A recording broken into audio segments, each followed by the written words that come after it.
Have you ever had one of those heart-stopping moments? A real close call? Well, today we're going to dive into a really fascinating idea.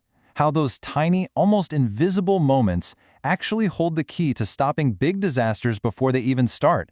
It's all about learning to see the secret clues hiding all around us.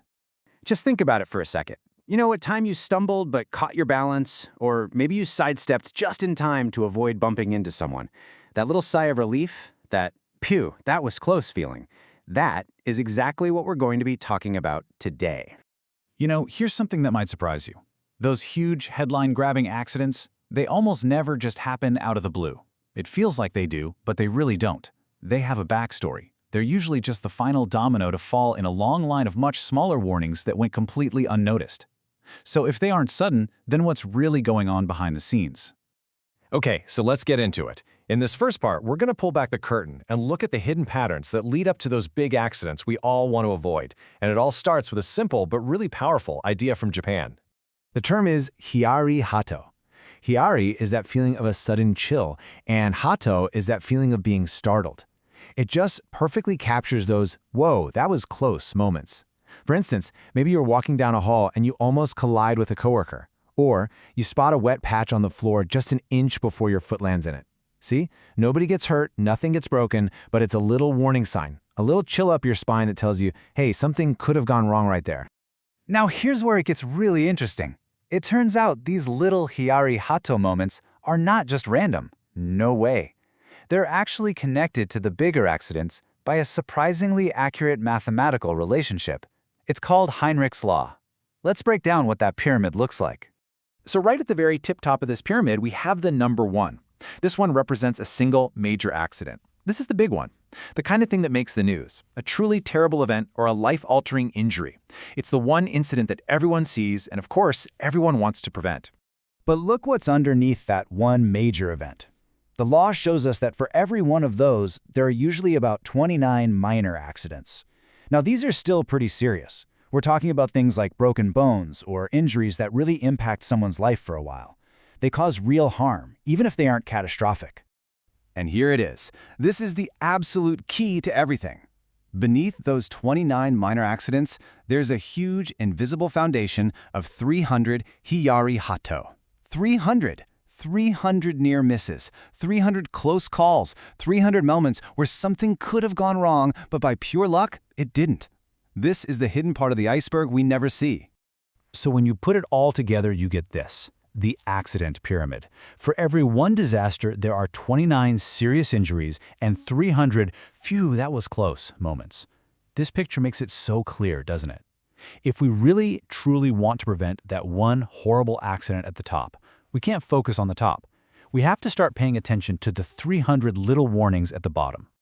All right, enough with the theory. Let's actually try this out. There's this great training exercise called Kikenyochi training, which basically just means danger prediction training. It's all about teaching ourselves to see these little hiyari hato moments before they can turn into anything worse. Okay, take a good long look at this picture of a hospital room. At first glance, it probably looks totally normal, right? But it's actually filled with potential hazards. How many of those hiyari hato situations can you spot? Go ahead and pause for a moment if you want and really look closely. What could go wrong here? So, how'd you do? Did you spot any? Let's go over a few. See the IV stand? It's right in a place where someone could easily trip over its legs. The patient might try to get up without their cane, which is sitting just out of reach, a big fall risk. And look at the person standing by the door. If that door swings open suddenly, they could get hit. These are all perfect examples of hiyari hato moments, tiny warnings of a bigger accident just waiting for its chance. Awesome. So you're already getting better at spotting these things. But just seeing them isn't quite enough, is it? The really important part is what you do next. So let's look at a super simple 3-step plan to turn what you see into real positive action.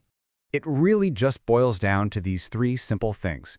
First, you notice it. That's the skill we were just practicing. Second, you analyze and plan. You just ask yourself, okay, why is this risky? And what's an easy way we could fix it? Maybe it's as simple as moving the IV stand a few feet over. And third, and this one is absolutely crucial, you share it. Because sharing what you found, well, that's what turns your personal observation into a safety upgrade for everyone. When you talk about a near miss with your team, it gets everyone talking. It helps the whole group improve how they work, which means better service and, of course, better safety for all. It just makes the entire team more aware, more connected, and builds a much stronger, safer culture. As we start to wrap things up, I want to leave you with a really powerful way to think about all of this. We tend to see near misses as, mistakes or little failures. But what if we saw them as something else entirely? Something precious. This quote really just says it all, doesn't it?